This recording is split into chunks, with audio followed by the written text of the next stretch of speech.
We talked to them when they first launched the initiative to start an SPCA in Wainwright, and now they're fully licensed and starting animal programs in town. Daniel Berry takes us to Wainwright to talk about one of their upcoming events. Okay, so it looks a little bit different here on Around the Region. Today we're at Hickory Hills Animal Hospital in Wainwright to talk with Joanne from the Wainwright and District SPCA. Now, Joanne, what's going on with the SPCA? Things are a little different now, right?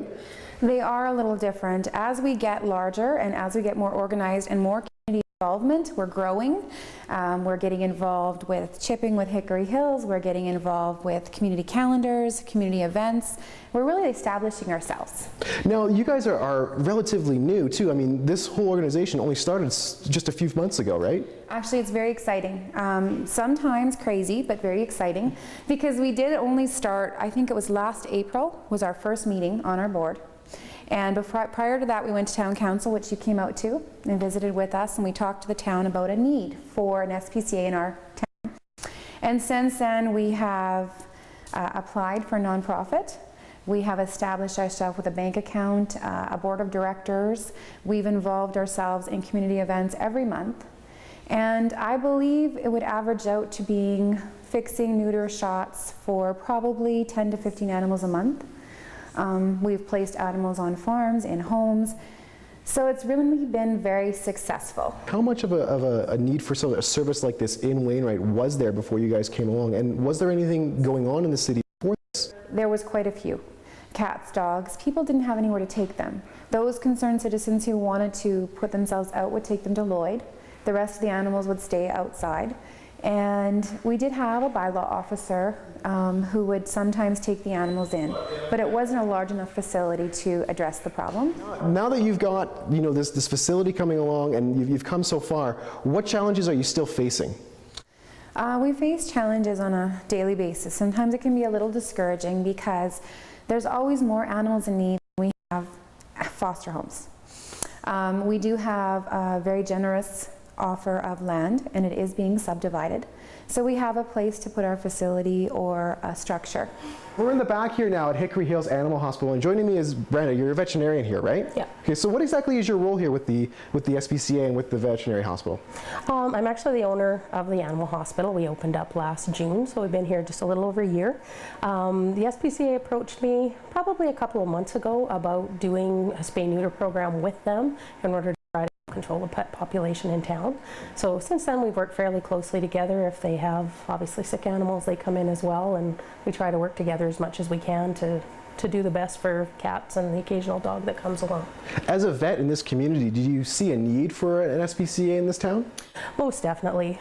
We have a couple of issues, I guess, in town. There's always been a lot of feral cats. I worked in Wainwright a couple of years ago as well, and I mean, there was no end of cats here and there running around. Plus, we also have a little bit of an issue with the military base as well. Because sometimes people come and go quite a bit, sometimes those cats get left behind, so there has been a problem out there. And a few smaller groups have tried to start something before, but it just hasn't quite seemed to fly, so there definitely is a need in the community. And one of the things that we're going to talk about today, you and I, is the chipping process. And it seems to be a really important thing nowadays for animals to get chipped. What exactly is it? How does it work? The nice thing about microchipping is it can be done when the animal's awake. It's a very permanent form of identification, as you can imagine. It's virtually impossible to remove, of course.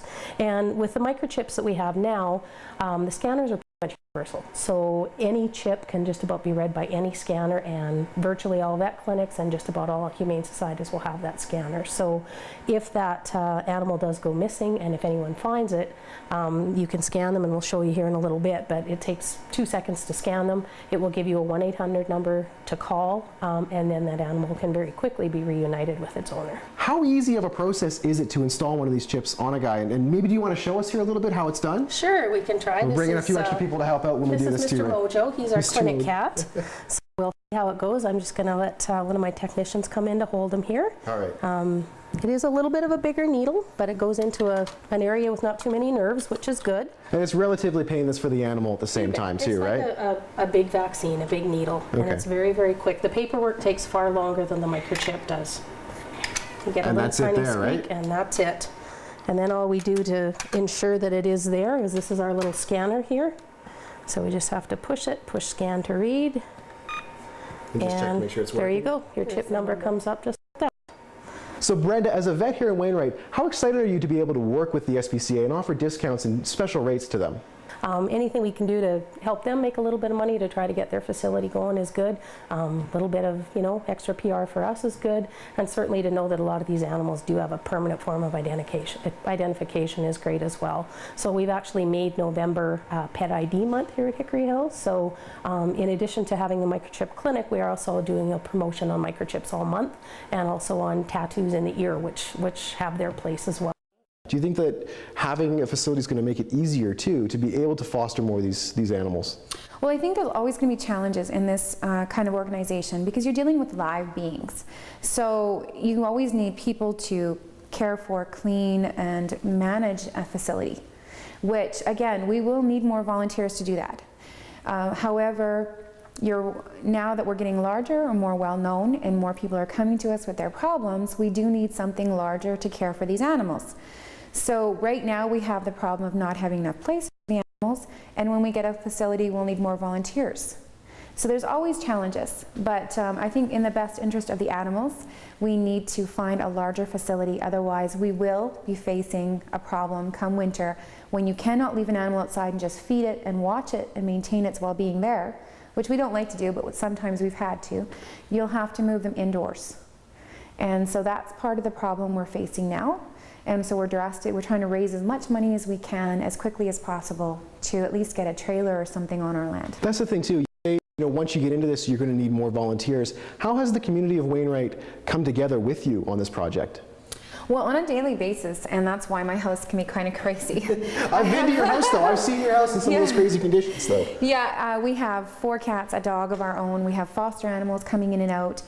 Some need medication and help. I have 3 children, and we get many people calling us on a good note with wanting to volunteer, with offering services up. They can help with construction, they can help with time, but without specific facilities to put their uses to work. We're just saying, okay, hold on, please don't give up. We really want to use your services. We have to wait till we have a facility to work on or a place all our animals are housed that you can help us out with. Well, Joanne, thank you so much for taking on this project, and thank you so much for being on the show today. Thank you very much, Dan. Awesome. If you would like any more information on the Wainwright SPCA, just log on to NewcapTV.com. Coming up, the Lloydminster Public School District has started new programs for non-verbal students. We'll dive into that next on Around the Region.